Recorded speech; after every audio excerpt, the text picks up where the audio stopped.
Hello, peat lovers. It is Luke here again with another whiskey comparison.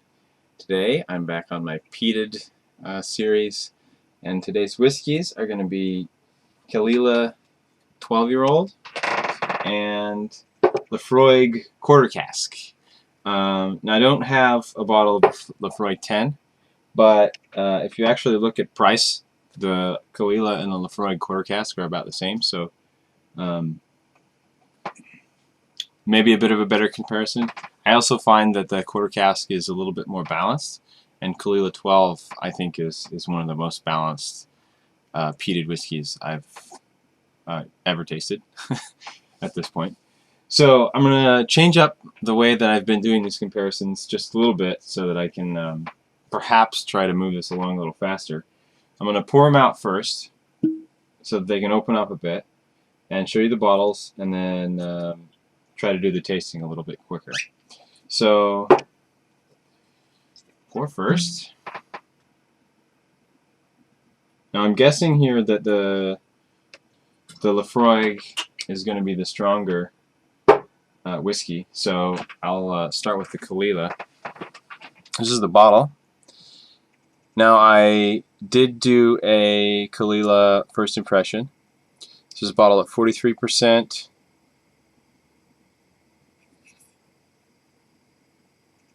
Pretty basic bottle. And the Laphroaig quarter cask. This is so quarter cask.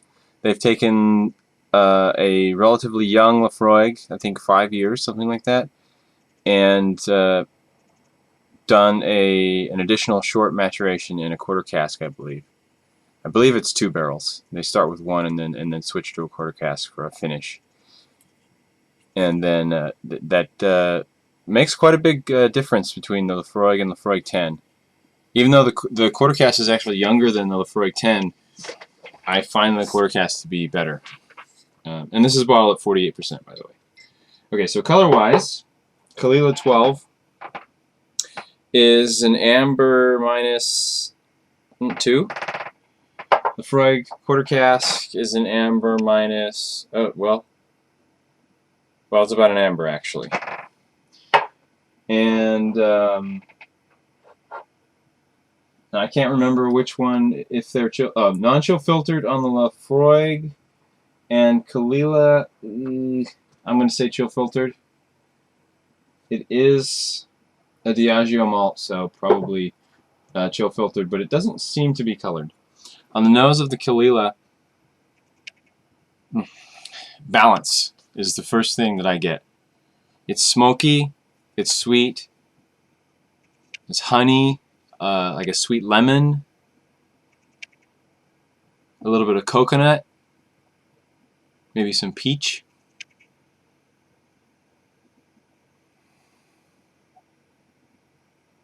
And once I add water, I bet this will even be even better. Okay, so taste.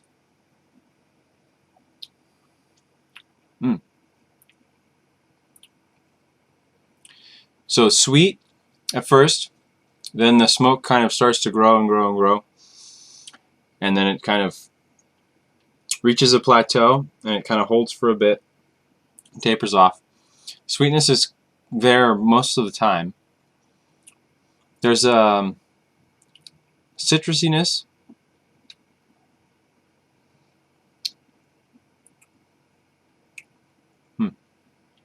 Little vanilla, toffee. Okay, so now Laphroaig, comparing. Now this is before water. I'll add water and then try them again.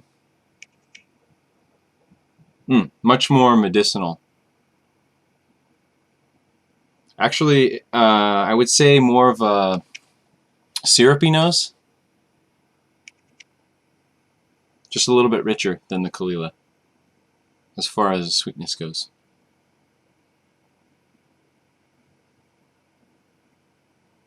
Both of these, saltiness-wise, are about the same.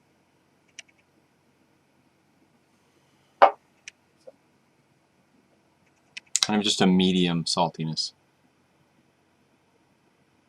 I I bet this Laphroaig is going to turn out to be more salty as it begins to open up here. A little bit of a rubber on the nose of this as well.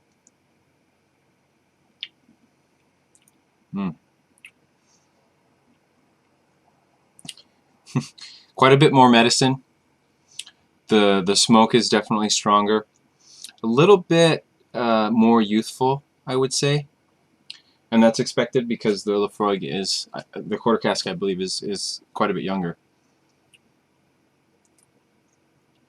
More bitterness on the finish.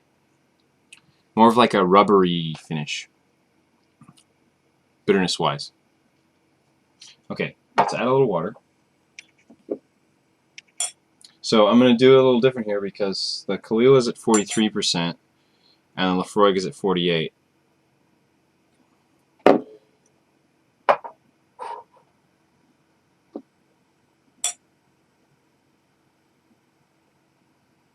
Just a little bit more in the Laphroaig.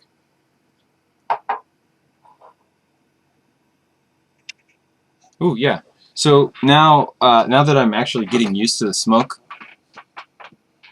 this is actually very lemony citrus on the nose. Surprisingly so.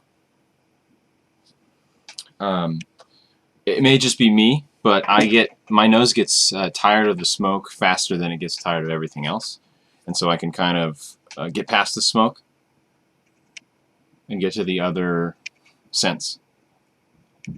That's very interesting. It's still quite balanced. Nothing is really overpowering.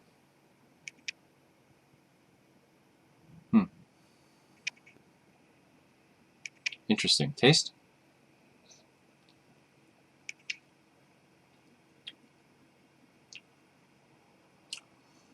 Yeah, similar. The Caol Ila is on the nose and in the mouth about this. Like when you smell it, it tastes, and then taste it. It tastes like what it smells, like the way it smells. Unlike something like Ardbeg Corryvreckan, which the nose is very smoky and heavy, and toasty, and then the mouth, and the taste, it has kind of a more youthful, interesting taste.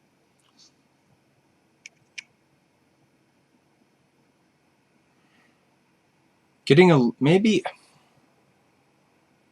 a little bit more of a plastic now on the Caol Ila and Laphroaig. Ooh. The shoe polish is coming through, the rubberiness,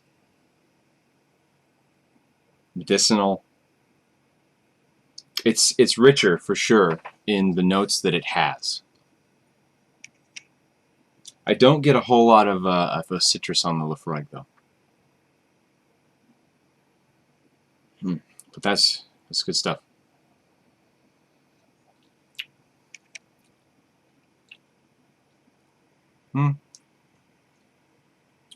Yeah, so again, it's more of a just getting more of that medicinal flavor. And again, both of them are it seems to be actually now, smokiness wise, they're about the same because I'm not noticing much of a difference in the smokiness. A little bit of wax now, Caol Ila.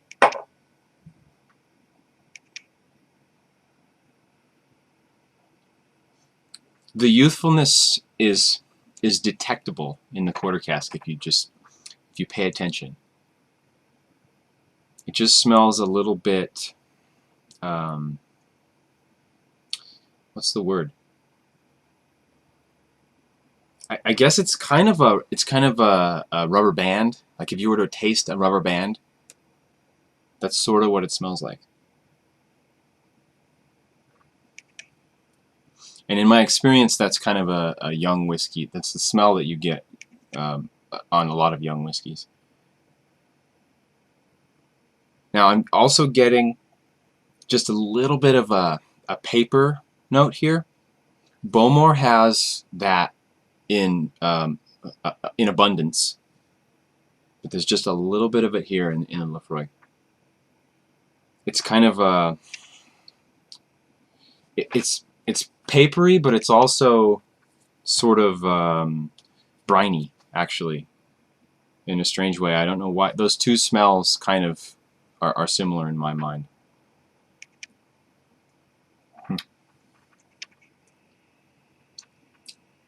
Yeah, so basically, what we've got here, Caol Ila 12 and Laphroaig, well balanced, although the Caol Ila 12 is well balanced more broadly, whereas the Laphroaig is well balanced between smoke and medicine, iodine, and those Islay type flavors and smells.